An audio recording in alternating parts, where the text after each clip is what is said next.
अब additional exercise के problems देखते हैं। एडिशनल एक्सरसाइज के प्रॉब्लम्स अच्छे हैं, कंसेप्चुअल हैं, ट्रिकी है। तो पहला प्रॉब्लम जो 14.8 है ये थोड़ा ट्रिकी है, अच्छा है और इसमें आपको काफ़ी कुछ सीखने को मिलेगा। The number of silicon atoms per metre cube is 5 × 10⁻28। This is doped simultaneously with 5 × 10⁻22 atoms per metre cube of arsenic and 5 × 10⁻20 per meter cube atoms of indium. Calculate the number of electrons and holes given that Ni is equal to 1.5 × 10⁻16 per meter cube. Is the material N type or P type? तो पहले हम लोग step by step समझते हैं कि ये है क्या चीज़।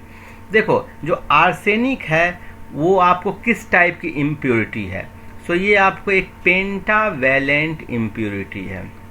पेंटावैलेंट इम्प्योरिटी क्या देगी बच्चों? डोनर इम्प्योरिटी है तो इलेक्ट्रॉन देगी, इलेक्ट्रॉन। जो इंडियम है वो क्या है इम्प्योरिटी है? Trivalent impurity. ये क्या देगी? ये आपको देगी होल्स। अब ये Ni क्या हुआ? Ni हुआ number of thermally generated electrons and holes.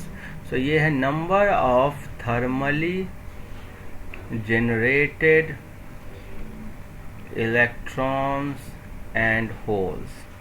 ठीक है, मीन्स कि इलेक्ट्रॉन्स को आप बोलोगे नंबर ऑफ इलेक्ट्रॉन्स n से दिखाओगे, या नंबर ऑफ इलेक्ट्रॉन्स NEI, ठीक है, और ये हो गया n होल I।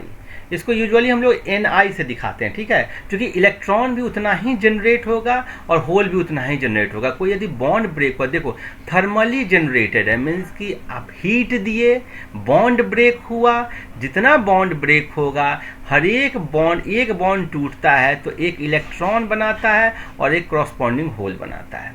क्लियर है? सो ये जितना नंबर ऑफ इलेक्ट्रॉन्स होगा उतना नंबर ऑफ होल्स होगा। और एक फॉर्मूला होता है number of electrons into number of holes, Ne into NH is equal to Ni²। ये हमेशा मेंटेन रहता है, ये ध्यान रखिएगा। यदि इंट्रिंसिक कैरियर, इंट्रिंसिक सेमीकंडक्टर जिसमें कि बाहर से नहीं कुछ आया है, तब तो Ne इंटू NH आप समझ ही गए, जितना नंबर ऑफ इलेक्ट्रॉन रहा उतना होल रहा वो हो गया। लेकिन यदि कोई इम्प्योरिटी को मिला दिए, सपोज करो कि हमने ट्राईवैलेंट इम्प्योरिटी को मिलाया, तो ट्राईवैलेंट इम्प्योरिटी क्या हुआ? एक्सेप्टर इम्प्योरिटी हुआ, जिसको आप Na से बोले। ये आपको क्या देगा? एक्सेप्टर इम्प्योरिटी आपको क्या देता है? होल्स देता है। सो होल्स जो हो गया वो किसके इक्वल हो गया? एक्सेप्टर इम्प्योरिटी के इक्वल हो गया। क्लियर है? और तब आप लिखोगे equation NH into N electron is equal to Ni² और NH हो गया Na एक्सेप्टर इम्प्योरिटी के equal into number of electrons is equal to Ni²। और ये किस टाइप का होगा? ये आपको हो जाएगा P टाइप का मटेरियल, क्योंकि एक्सेप्टर इसमें मैक्सिमम है। वैसे ही यदि पेंटावैलेंट इम्प्योरिटी निकाल दिए हो तो नंबर ऑफ इलेक्ट्रॉन्स हो गया डोनर के इक्वल, और ये हो जाएगा Nd number of electrons into number of holes is equal to Ni² के इक्वल। तो ये आपको कंसेप्ट को ध्यान रखना है, ठीक है। अब हम लोग इस सवाल को बनाते हैं। आप यहाँ तक समझ गए कि इसमें नंबर ऑफ इलेक्ट्रॉन्स जो होगा वो नंबर ऑफ इलेक्ट्रॉन्स कौन दे रहा है? इलेक्ट्रॉन्स दे रहा है पेंटावैलेंट इम्प्योरिटी, जिसका जो कि आर्सेनिक है। सो ये अप्रॉक्सीमेटली इक्वल टू Nd बोल दिए। अभी हम लोगों ने निकालना है हमें, ठीक है। तो ये Ne हो गया आपको Nd के इक्वल आप मान लो, और नंबर ऑफ होल्स हो गया आपको, नंबर ऑफ होल्स कौन देगा? ट्राईवैलेंट इम्प्योरिटी देगा, जो कि Na हो गया। सो आप बोलोगे पहला जो इक्वेशन बनेगा वो होगा नंबर ऑफ इलेक्ट्रॉन्स। अब ये दोनों रिएक्शन किया तो कुछ होल इलेक्ट्रॉन को खा जाएगा, कुछ इलेक्ट्रॉन होल को खा जाएगा। So number of electrons minus number of holes कितना के इक्वल हो गया? Nd माइनस Na, क्योंकि होल दिया एक्सेप्टर, इलेक्ट्रॉन दिया डोनर। ये इक्वेशन 1 मान लो। दूसरा इक्वेशन आपको निकालना होगा Ne प्लस NH। क्यों? तब ना आप दो इक्वेशन निकल जाएगा, तो इसे Ne और NH का वैल्यू निकल जाएगा। Number of electron plus number of holes, ये हो जाएगा is equal to n E minus N h का whole square plus 4ne into N h. ठीक है, सो ये हो जाएगा, ये हो गया आपको ब्रैकेट में, ये इक्वल है इसके, तो ये हो जाएगा n d minus n a का होल स्क्वायर प्लस 4 एन ई इंटू एन एच कितना के इक्वल हो गया, एन आई स्क्वायर।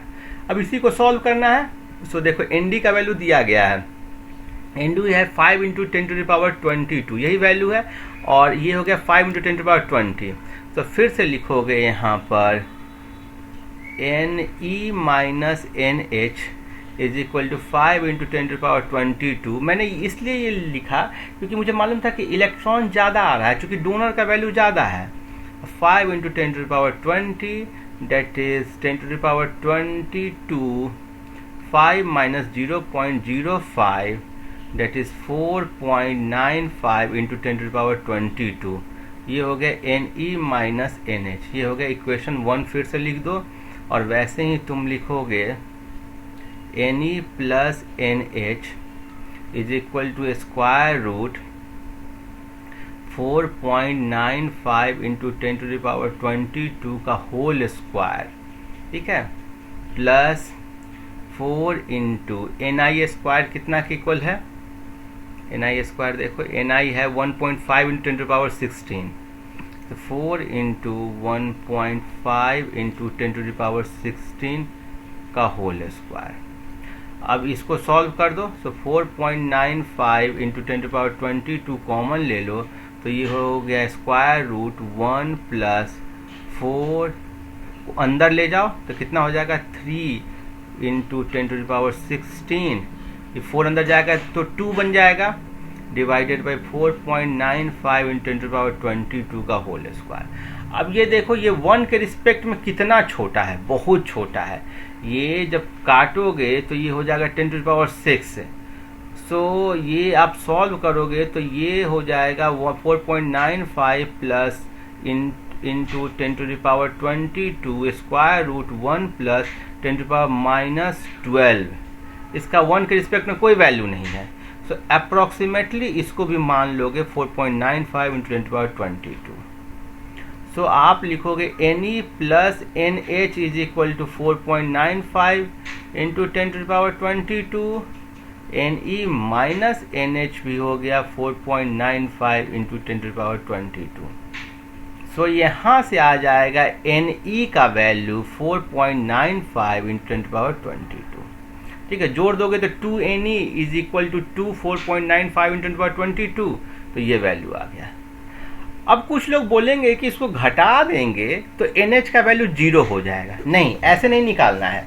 आपने एन ई का वैल्यू निकाल लिया, अब एन एच का वैल्यू निकालने के लिए आप कौन सा यूज करोगे, N E into N H is equal to N I square, that is 4.95 into 10⁻22 into N H is equal to 1.6 into 1.5 into 1.5 into 10⁻16। So N H हो जाएगा यहाँ से 2.25 into 10⁻32 divided by 4.95 into 10⁻22। Clear है? इसको आप जब solve करोगे तो ये आएगा अप्रॉक्सीमेटली 4.545 इंटू 10⁻9 पर मीटर क्यूब। देख रहे हो ये 0 तो खैर नहीं हुआ, हाँ ये 10⁻22 के रिस्पेक्ट में 0 है, ठीक है, लेकिन इसका वैल्यू अपने आप में है।